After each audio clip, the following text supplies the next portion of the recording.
অবলীলায় ২৬ তলা ভবন থেকে লাফ দিচ্ছেন।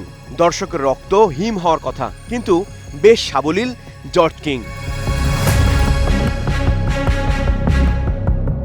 ক্লাইম্বার জর্জ কিং হিসেবে পরিচিত তিনি। উঁচু উঁচু সব ভবন থেকে লাফ দেয়াই তার নেশা। সম্প্রতি ডেনমার্কের কোপেনহেগেনে রেডিসন ব্লু হোটেলের ছাদে ওঠেন কিং। তবে সিঁড়ি কিংবা লিফট দিয়ে নয়, রীতিমতো দেয়াল বেয়ে ওই বহুতল ভবনে উঠেছেন তিনি। একেবারে ছাদে ওঠার পর কিছুক্ষণ থেমে সোজা নিচের দিকে লাফ দেন। বাতাসে ভেসে থাকার সময় কিং প্যারাশুট খুলে দেন। এরপর ধীরে ধীরে নেমে আসেন মাটিতে।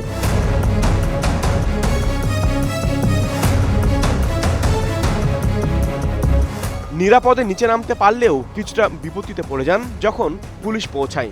এত উঁচু ভবন থেকে এভাবে লাফানোর জন্য আগাম অনুমতি নিতে হতো, তা না থাকায় গ্রেফতার হতে হয় তাকে। পরে অবশ্য $৩৪৬ জরিমানা দিয়ে ছাড়া পান কিং।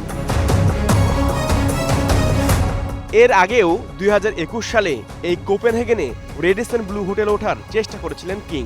তবে দেয়ালে ছিদ্র না থাকায় একদম উপরে উঠতে পারেননি, কিন্তু এবার তিনি তা সম্ভব করে দেখালেন। HR Rafi, star news.